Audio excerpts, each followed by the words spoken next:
Assalamualaikum warahmatullahi wabarakatuh. Selamat ketemu lagi anak-anak, selalu jaga kesehatan.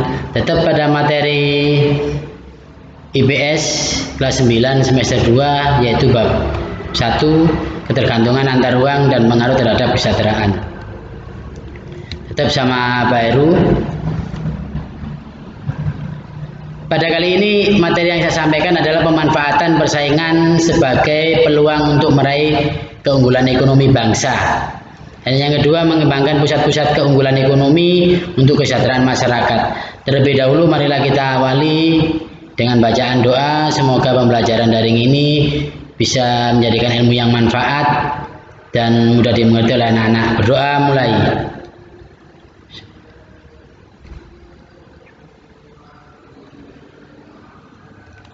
Anak yang saya banggakan langsung saja, yaitu pada tujuan pembelajaran kali ini yang pertama mendeskripsikan dan memanfaatkan persaingan sebagai peluang untuk meraih keunggulan ekonomi bangsa.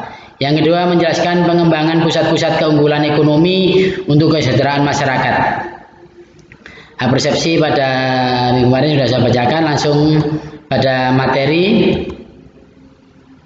manfaat persaingan sebagai peluang untuk meraih keunggulan ekonomi bangsa.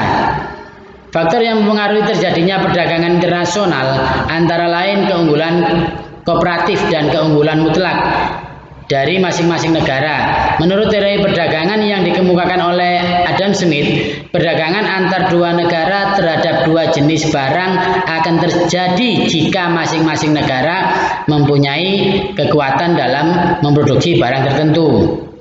Contoh, Indonesia kaya dengan rempah-rempah. Negara Jepang kaya dengan elektro atau otomotif. Maka orang Jepang membutuhkan rempah-rempah ke Indonesia, sedangkan Indonesia membutuhkan motor dan sebagainya, yaitu ambil ke Jepang. Itu adalah contoh dua kerjasama. Negara melakukan spesialisasi dalam menghasilkan barang dan efisien dibandingkan dengan negara lain dan melakukan perdagangan internasional dengan negara lain yang mempunyai kemampuan spesialisasi pada produk yang tidak bisa dihasilkan oleh negara lain secara efisien. Contohnya Indonesia dan Thailand memproduksi dua jenis barang yakni pakaian dan tas, dengan asumsi masing-masing negara itu menggunakan tenaga dan waktu yang digunakan yang sama. Indonesia mampu menghasilkan barang pakaian lebih banyak, sedangkan Thailand menghasilkan tas lebih banyak. Menurut David Ricardo, perdagangan internasional terjadi apabila ada perbedaan keunggulan kooperatif. Tadi yang sudah saya sebutkan, dicontohkan karena Indonesia yang kaya dengan rempah-rempah, negara lain yang lebih mengunggulkan barangnya, jadi kita bisa saling membeli antara dua negara tersebut. Berdasarkan penjelasan tentang keunggulan kooperatif dan keunggulan mutlak, maka Indonesia tentu memiliki produk keunggulan komoditas ekspor yang bisa dijadikan sumber penerimaan devisa bagi negara. Indonesia dengan kekayaan alam yang melimpah sehingga sebagai pemasok komoditas dunia. Keikutsertaan Indonesia dalam perdagangan internasional bisa memberikan manfaat bagi pertumbuhan perekonomian Indonesia. Tantangan yang dihadapi dalam perdagangan internasional dalam era perdagangan bebas akan berdampak yang kurang menguntungkan, antara lain eksploitasi ekonomi, pudarnya identitas kebudayaan, dan ancaman fisik lingkungan. Eksploitasi sumber daya alam berdampak pada perusahaan lingkungan hidup. Perdagangan bebas juga bisa membuka akses peluang budaya barat dalam berbagai kehidupan masyarakat Indonesia.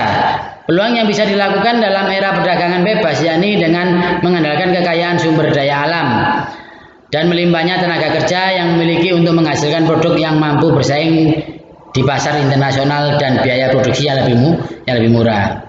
Tidak hanya itu anak-anak yang perlu dipahami, dengan kita perdagangan bebas seperti ini, Indonesia bisa menjual produk-produknya luar negeri. Tapi yang perlu ada batasan pada masyarakat Indonesia, ada kehidupan warga Indonesia, adat ketimuran ini, kita harus bisa menjaga. Karena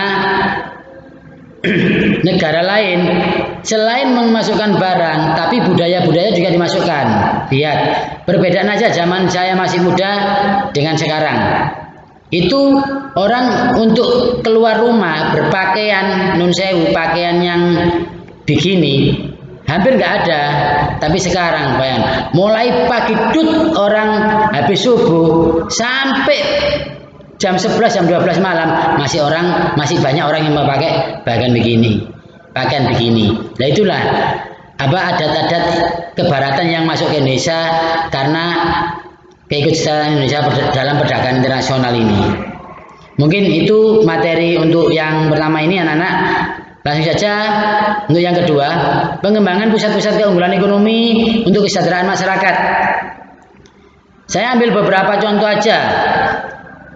Pusat keunggulan ekonomi adalah suatu sistem ekonomi di mana pemerintah ikut andil dan berpengaruh dalam mengendalikan kegiatan ekonomi. Indonesia adalah suatu negara yang cukup luas di mana setiap wilayah memiliki keunggulan masing-masing. Saya contohkan di Sumatera, sastra produksi dan pengelolaan hasil bumi dan lumbung energi nasional. Wilayah Jawa, pendorong industri dan jasa nasional. Untuk Bali, pintu gerbang pariwisata dan mendukung pangan nasional. Wilayah Kalimantan, pusat produksi dan pengelolaan hasil tambang dan lembung energi nasional. Wilayah Sulawesi, pusat produksi dan pengelolaan hasil pertanian, perkebunan, dan perikanan serta pertambangan nikel nasional. Wilayah Papua Maluku, pusat pengembangan pangan, perikanan, energi, dan pertambangan nasional. Anak-anak, dengan adanya pusat keunggulan ekonomi ini diharapkan dapat meningkatkan kesejahteraan masyarakat dengan cara semakin banyaknya tersediaan lapangan pekerjaan dan meningkatkan kualitas pendidikan agar sumber daya manusia yang tersedia dapat bersaing di era globalisasi ini. Anak-anak, itu mungkin saya contohkan hanya 6 wilayah, tapi barangkali anak-anak bisa untuk merangkul lebih banyak, tidak banyak peluangnya di negara-negara yang lain. Anak-anak untuk bisa mempelajari pada pengertian pusat keunggulan ekonomi bisa, itu ada linknya. Manfaat keberadaan pusat keunggulan ekonomi juga ada. Dan yang terakhir bisa anak-anak lihat pada upaya pengembangan pusat keunggulan ekonomi. Di situ materi ini lebih saya padatkan, anak bisa melihat pada link-link tersebut. Mungkin itu aja materi yang bisa saya sampaikan kali ini anak-anak. Nanti kalau kurang jelas bisa dipelajari pada buku materinya. Kalau kurang jelas atau yang ditanyakan langsung Jabri Pak Heru langsung WA-nya. Nah, saya selalu jaga kesehatan dan saya akhiri. Wassalamualaikum warahmatullahi wabarakatuh.